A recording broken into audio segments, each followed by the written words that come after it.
Hello class, and welcome to the Chapter 5 lecture. So today we're going to be talking about functions. We're going to be delving a little bit deeper into functions. Okay. So we're going to be talking about void functions, which, don't return a value. They do stuff and don't return a value. Okay. Call by reference parameters. Up until now, we've seen call by value. Delve into call by reference. We'll talk a little bit more about procedural abstraction.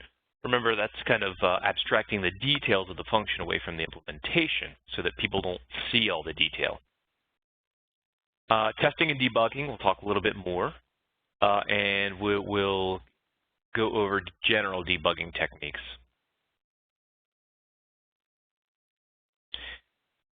All right, so as far as void functions, remember, up until now, we've mainly seen functions that return a value. However, they don't have to. Some functions can simply serve to output data to the screen. That's, a big, one big use of void functions. The other is to simply change variables and not return them to us. So, we have a few kind of return types. We have, let me say return classifications, no value. You can return a value, which, most functions do, or you can, in a roundabout way, return more than one value. Not directly, right? Remember, a function returns one value, but we can do this in a roundabout way, and we'll see what we're talking about. So far, we've dealt with functions that had one value. So for void functions, that is a return type. It's a valid return type, void. See the return type there, void. That means you don't even need a return statement, or you can just put a return at the end when you are ready to return, exit the function, and return to, the callee, the function, or the caller, rather, that called this function, the callee. So yeah, usually they're executables. They do stuff for us. They don't return expressions, okay? They also will end with a semicolon, just like any other function call. So this is incorrect, and you know why? Because this does not evaluate to an expression. Show results if it's a void. It's a void function, which it is, doesn't return a value. Therefore, there's nothing to see out here, so that's an error. So instead of see out, show results 32.50.3, we would simply call the function because we see the function does see out for us. So yeah. We see they behave in pretty much the same way as function calls we've already seen. The parameters are the same. Form the same way, except there's an optional return statement. Okay, and when you return, you just simply return. You don't return a value. So simply the return keyword followed by the semicolon is fine. So we have a little example here. Yeah, you see the integer problem. 5 divided by 9 evaluates to 1 if they're both integers. So not 1.8 as we might expect. So you may want to include at least one return statement in a void return type function because you may want to stop execution at a certain point.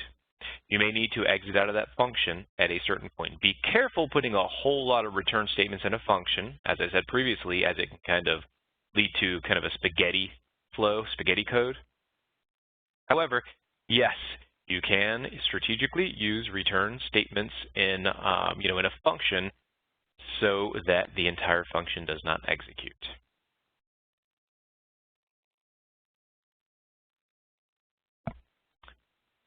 So main, it is a void function. You have int main. Well, no, here. It's technically not. You see we have a return type on main. We have int. However, notice I don't have a return statement here. I could put return 0 and the compiler would be fine with that. But if you use min.gw like me, you don't even need a return statement there.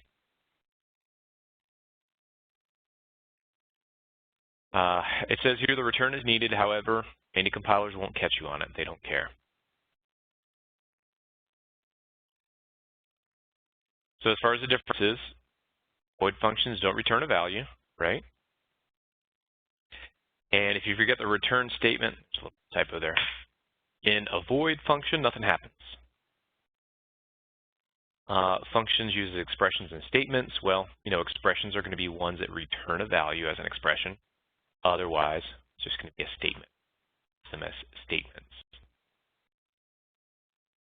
Up until now, what we have done is provided functions with values. I'll show you what we mean here. Go ahead and code an example.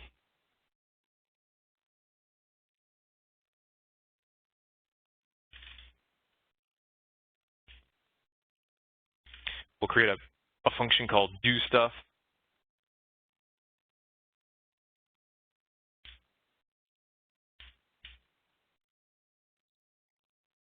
So we'll multiply a value by 8 and return it. Okay.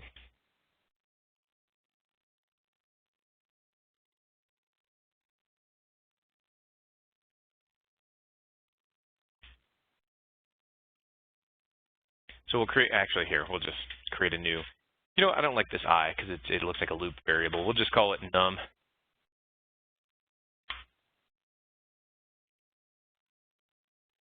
We'll multiply it by 8 and return it. We'll create a variable here called number. Let's say number. Okay.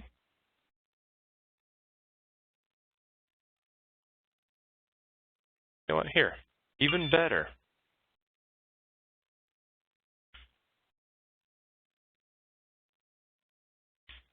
All right, so we take the number in and we multiply it by 8. Okay. So I'll create a number here, 5, and I'll send it to the function. Have it multiplied by 8. Will it be changed here?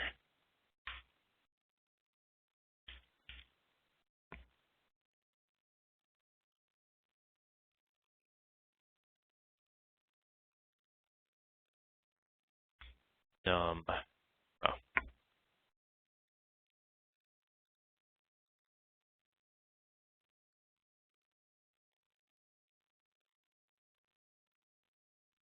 No.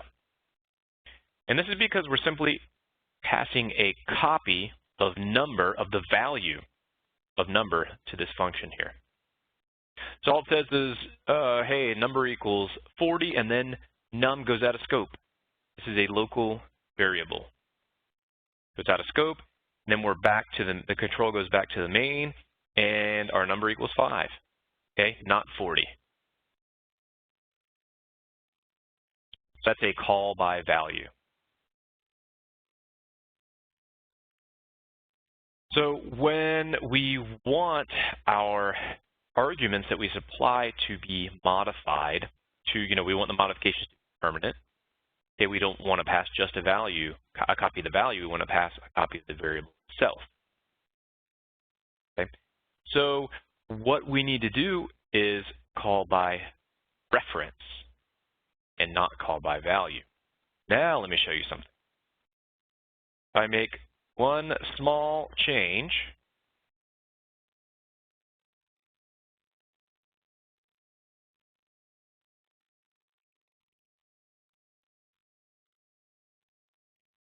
okay, see what happened there?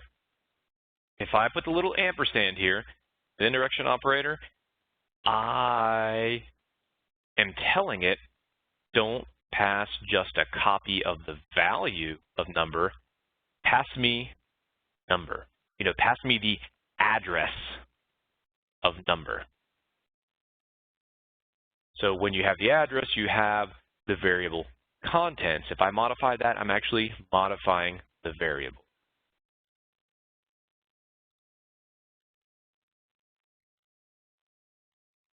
Okay, and yes, they have to be variables. You can't pass a number and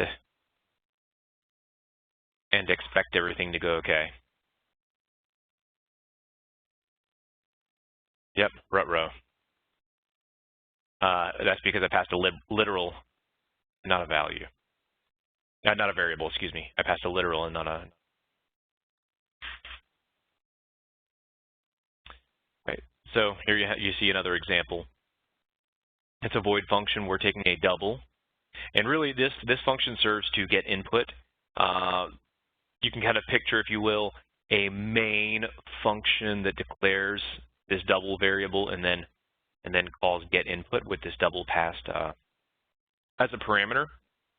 And this will read in a value, a temperature value to F underscore variable, representing a temperature in Fahrenheit. And this F underscore variable we written to, and it will remain written to after control returns from get function to the main function, whatever function called get input caller. So it's just the ampersand. That's all you got to do. Yeah, good point. So this is used in both the declaration and definition. So if we're declaring this function, you also want to include the ampersand. Otherwise, the compiler, it'll be a mismatch for the compiler. They won't be identical functions.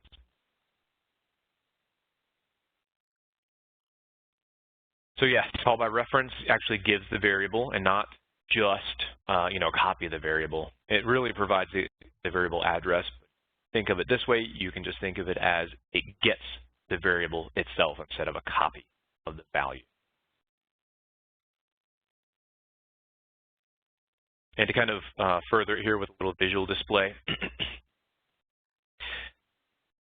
you see if we have a declaration, a header, just getting int, and you pass it, the contents of some variable named age, whose value is 30, and location in memory is 1001. The function will receive a copy of the value 34 over here. However, this function, since it was declared as a pass by reference, will get the memory location, and we'll be able to change the contents of this memory location, not just work with a copy of the value. So this is kind of a classic example, swap values. We had this in my textbook long ago. You take two variables by reference and then you swap them. And the easiest way to do it is with a temp variable. So you push, variable 1 into temp. Then you can push 2 into 1. You still have a copy of variable 1 into temp. Then you push that variable 1, copy into 2. And this change will remain since we passed by reference. Okay, look at this, digest it, run it, tinker with it, but it's easy enough to understand. Keep in mind, this will modify the actual variable. And good point here, you don't have to have all call by ref or call by value parameters. You can mix them. So you see we have an example, 2 call by reference parameters by value. That's perfectly legal. Okay, it's just that PAR1 and PAR3, if we change them inside this function, the change will remain even after they return from the function. Variables corresponding to those that were passed in the call will be modified. Whereas PAR2 simply passes a copy of its value and does not get modified outside of the body of the function good stuff. So yeah, if you need to change the variable, if you need it changed outside of the function, use a call by reference. If not, use call by value.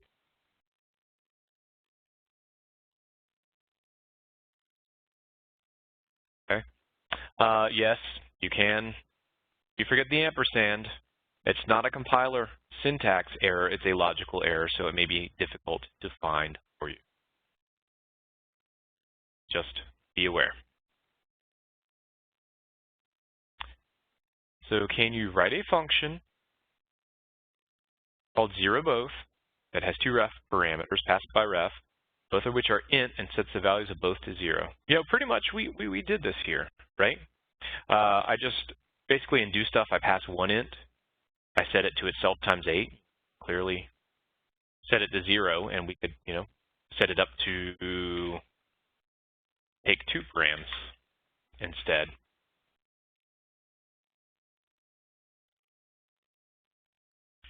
We'll do this in fact.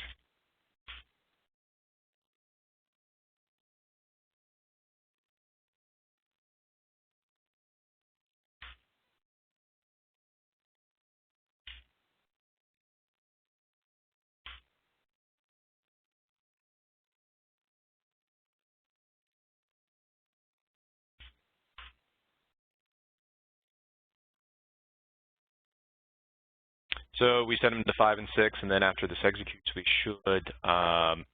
should be back at 0. Sorry, other number. No, we should see out 0 for both of them. Because we pass them by reference, they modify the underlying variable.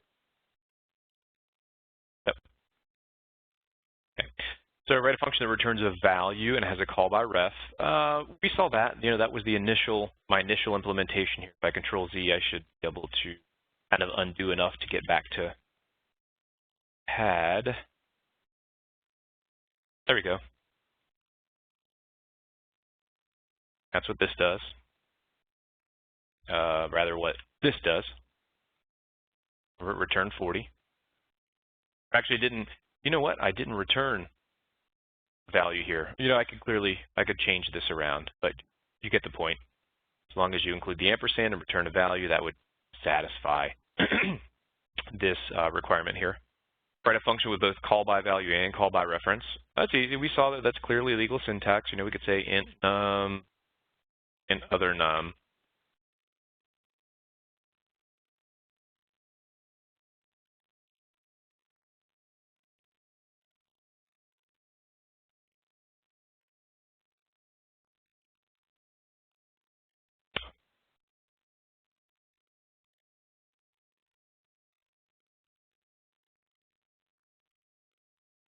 Perfectly legal.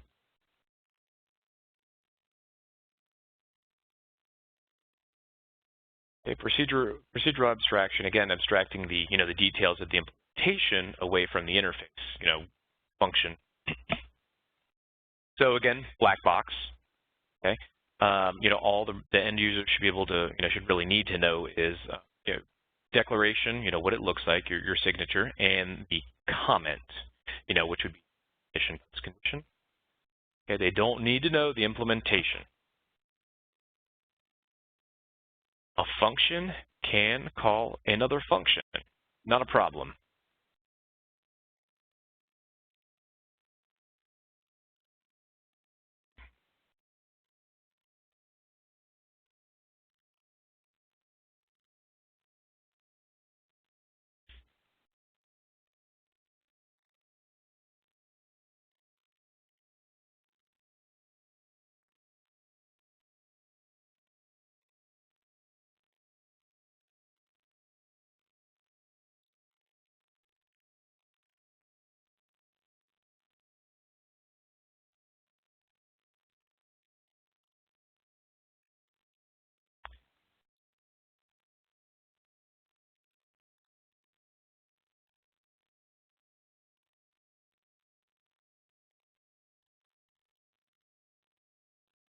Okay. The key, however, is that the function that a function calls must be declared or defined above it in the program, because we parse from top down. So yeah, we can clearly use nested functions. And in fact, when you see stack traces, if you get to be a programmer, support, whatever, you will see stack traces, and you can see stack traces that are hundreds of function calls deep. And you see here they have the example, they have an order example. If they're out of order, go ahead and swap them. And that calls the auxiliary function swap. Okay, so a precondition, states what we need, if anything, to be true before the function should really be called. And then postcondition will be, basically the state of everything after the function call. Maybe what the values return, if it modifies anything, what it modified.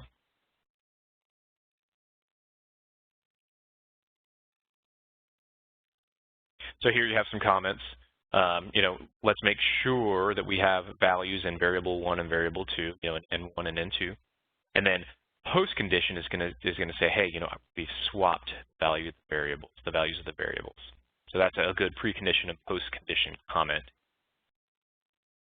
Okay. And here's one. There's one also for Fahrenheit. So basically, we're converting Fahrenheit into Celsius. So precondition is that Fahrenheit be a valid Fahrenheit value. Postcondition, basically the return value. It just returns a double representing the temperature in Celsius.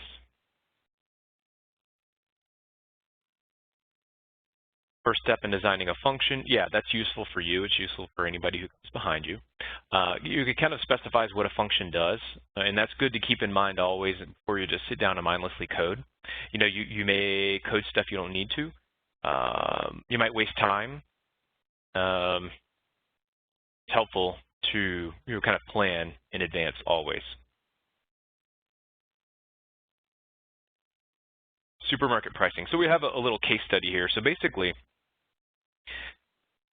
what we want to do is say, hey, you know, if a product is going to sell within 7 days, we'll go ahead and sell it for cost, you know, times 1.05 or 5% over cost.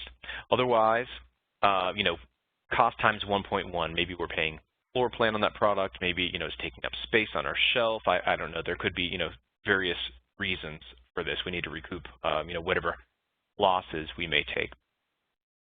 So as far as input, we're taking in the price and then, you know, the number of days until the item is expected to sell. We'll return the price, you know, our actual retail price after, you know, we include our costs on it, or our markup on it, rather. So you see the problem here. It can be broken down into problems. We get the data in, we compute what the cost should be, and we display it back. Okay, and since we've identified these three subtasks, we can kind of break our main, you know, our whole program down into three subtasks. And if they're cohesive enough, we'll go ahead and make them, you know, functions. That's what we do here. So first, we want to get the input, right? Okay, so if we want to make that into a separate function, what we'll do, we'll declare a double and an int. One for, you know, double is the cost, and the int is the, you know, expected turnover in days. And we can pass them by reference and have this separate function prompt the user for the values. That way, when the, you know, with the call by reference parameters, when the user enters the values, they will remain the variables in, you know, the caller function, the original function which called this get input function. To see our precondition and postcondition, the precondition is pretty simple. You know, the postcondition basically tells you that we have put these values into cost and turnover. Okay, so we had number 2, compute the retail price. So here's our price. Okay, so after we get these variables, we call price. We say, hey, what is the price? Okay, here's the price of the item that was input by the user. And then here's our turnover in number of days. Okay, so our precondition tells us that we have variables cost, which are the wholesale cost, and turnover, which are going to be the, you know, the expected number of days before we unload this product. And the post condition is basically, so we're not, you know, this isn't a call by reference. We're not changing a whole lot of state. It's just saying we are returning the retail price. That was number 2. Then step number 3 was to output the results. So number 3, give output. So we have our cost, we have our turnover in days, and we have our price. So this is if we want to give, you know, all 3 pieces of info to the user. We'll just kind of maybe display it via cout on the screen. So our precondition is, you know, that these variables be filled with the appropriate values. And our post condition really is just a write to the screen, you know, write to standard out or to cout.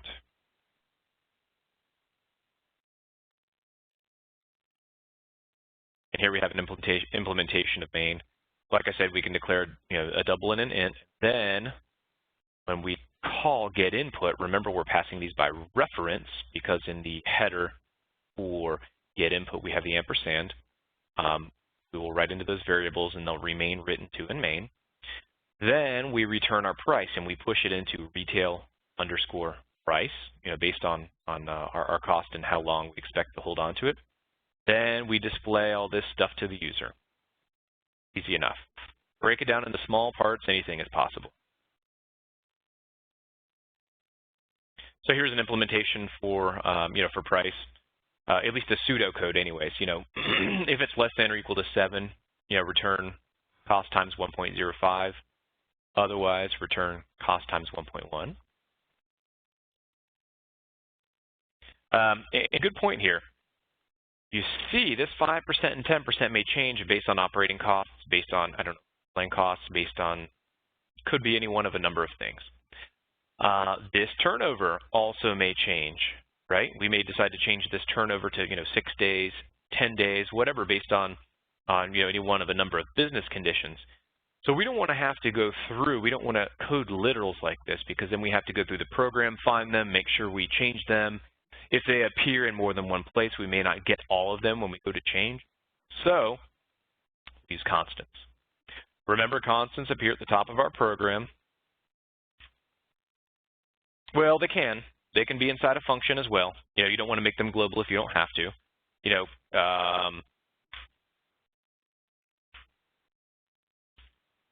So that's an example of a constant. So they have a double for, low markup if we hold on to it for 7 days or less, and then high markup if we hold on to it for more than 7 days. And 7 really is dependent on whether the value of this constant at any particular time. The constant will remain constant. It is a constant. However, if we go in here and some programmer does this, sorry, I didn't have my num lock on, then our threshold has changed. And so we actually implement the price. If we implement the price based on this pseudocode, we're pretty much following this pseudocode, right? We're just converting it into C++, right? So we see what it does. If turnover is less than or equal to 7, based on the current value of our constant, return cost times 1.05, or cost plus cost times 0.05. Else return cost times 1.1, or cost plus cost times 1.1.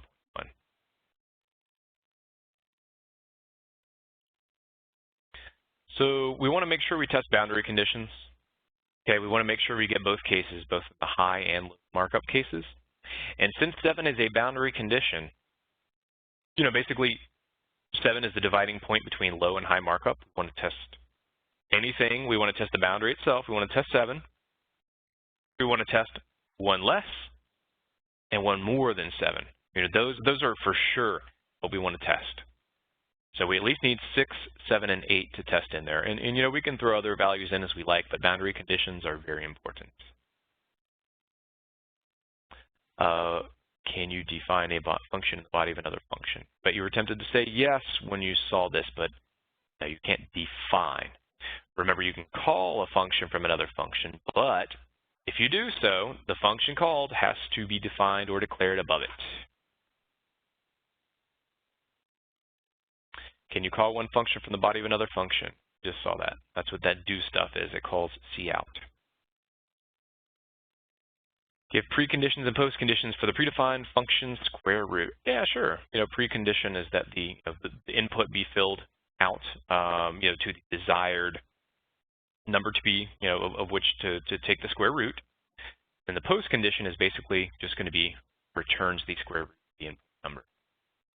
That's a pretty simple case there. So here's where we pull our hair out here with testing and debugging. And I'm going kind of quickly through these because this is a fairly non-complex chapter. We've seen a lot of this information already. It's just saying it in a different form. So testing and debugging. So here's where we pull our hair out. Testing and debugging are no fun. Coding's the fun part. The cleanup and whatnot is not. All right. So unit testing. You want to test each function separately, at least at first. Okay. When you test them separately, that's when you kind of, it's easier if you just push an input in and get an incorrect input out. You know where the problem lies. Once you thoroughly test a function, you can use it to call other functions. So that's what we mean by drivers here. Driver program will, allow us. It facilitates testing. And as I said, once you test a function, you can use it to test other functions. We want to start out with stubs. When a function, when you test your first function, fine. If you're using it, if you're using other functions at that time, you want to if you're calling other untested functions, you use a stub. A stub returns a known value. We don't perform a lot of logic in a stub, no logic at all, in fact. We return a value to be true. That simplifies it. It will, number one, help us locate bugs, have logic in stub. And number two, it returns a known value, so, we know what the value we're operating.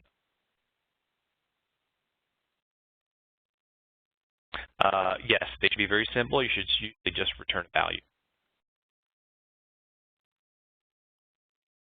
And you see, have some examples, 511, 2. Test every function in a program in which every other function in that program has already been fully tested and debugged. So yeah, use stubs. Excuse me. You want to test your first function and branch out, use stubs, test other functions.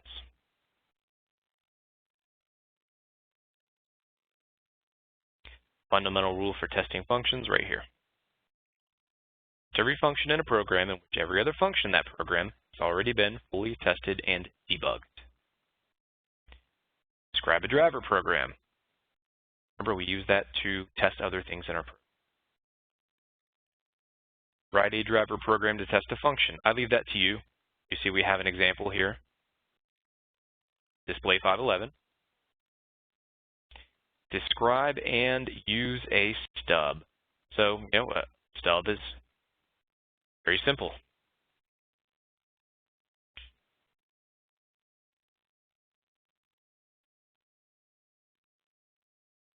There you go. Just returns a value. Write a stub. We just did. General debugging. So I have a lecture here on this chapter. In fact, it's a PowerPoint in which I go through debugging. I show how to use debugger. Now, we don't have to use a debugger to debug. So just we'll come back to that in just a few slides here. But in general, keep an open mind. Yes, never say never, never say never, and say never, say never. I saw a Facebook post that I liked that had a shirt. It was a shirt. It said rules for debugging, or basically steps of debugging. Number 1, that's impossible. Number 2, okay, it's possible, but I don't see how that can happen. Number 3, okay, I'm able to reproduce it on my machine. Number 4, how did that ever work? So, keep an open mind. Don't pigeonhole yourself into anything. The impossible will be made possible sometimes, and you don't want to look too silly. Never say never. Okay, don't assume it's in a particular location. Don't assume a particular location is impossible to reach. Many times looking through log files, I see something like something silly, got here, or impossible location. So this is from, logging inside of a program where somebody wanted to, they left maybe a log, F stream, rather an output stream comment where, they thought that the location was impossible to reach, and they didn't take it out before creating the executable and deploying. Yeah, don't tinker with stuff. Don't tinker with stuff and just hope that it's going to work. You'll get burned doing this. You'll forget the code you had before, and it's not productive. Okay, don't do that. Don't just change stuff. Do it methodically. Okay, show the program to someone else. Pair programming is big nowadays. 4-eye code review, and that doesn't mean a guy with glasses, they're reviewing your code for you. It's actually 2 sets of eyes. Fresh eyes, fresh perspective. It's not your code. I mean, it's not that person's code, so they're going to look at it differently. Common errors. Well, generally, you'll get a feel for common errors as you get more experience. Local versus reference parameter, fine. Assignment instead of equality, that is a big one as well. Temperature conversion program. So let's take a look at this actually for fun. Let's look at display 512. I haven't really checked this out besides that integer division problem. So it has actually that's it. That's the problem right there. You see the problem. 5 divided by 9 is going to give an integer. Okay, so there's going to be no promotion.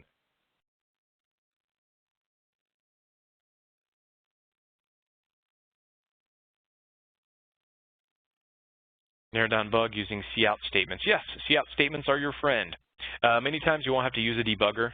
You can simply use strategic cout statements to see what the values of variables are at certain points and what's going on.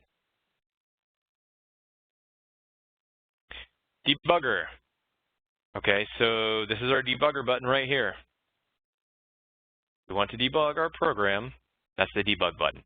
We can also use GDB from the command line. Again, go through the PowerPoint. I outline a PowerPoint on debugging. You are going to have to be able to debug. Want to be an IT professional. Assert macro. Yeah, you can, make sure that your preconditions are satisfied via, assert. And here's a little example. I'll show you what I mean, how we can, kind of force that these things will be true. So let's say we have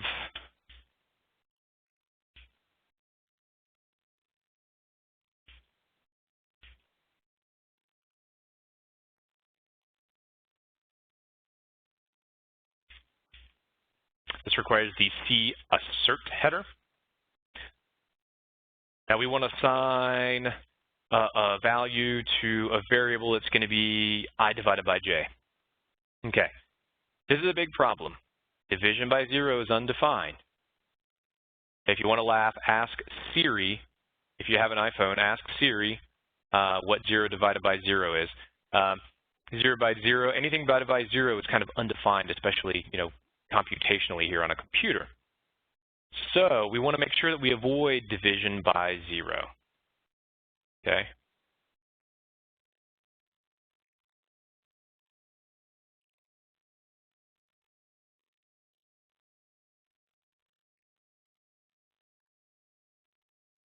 Row.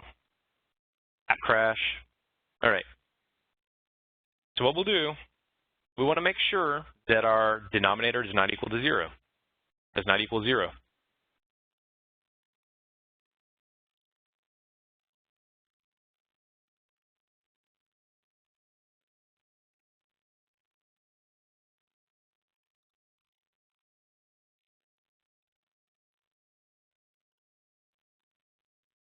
Oh no! So, app crash, and that was on purpose. So you see assertion failed, J, and then my assertion Boolean here, and it tells me where. So that way I can assure that I don't allow some precondition to be, to go true. So if the Boolean's false, that's it, program done, crash. So it's better a lot of times to have a crash than to corrupt data or have something, strange happen that can corrupt data further downstream. Oh, well, here's another example. So again, this is exactly what I was doing. So we want to make sure that the number that we're squaring does not equal 0. So we want to make sure n is greater than 0. And we also want to make sure, what Newton's method does, it approximates the root of a function using iterative guesses. Each guess gets closer and closer and better in approximation. And you can see here, we loop and say, the answer is going to equal 1/2 times the answer plus n divided by the answer. So those are successive approximations, and they get, closer and closer each time. So we want to make sure, as input, you see precondition, n is positive, and so is num iterations. And they're kind of enforcing that with the assert statement.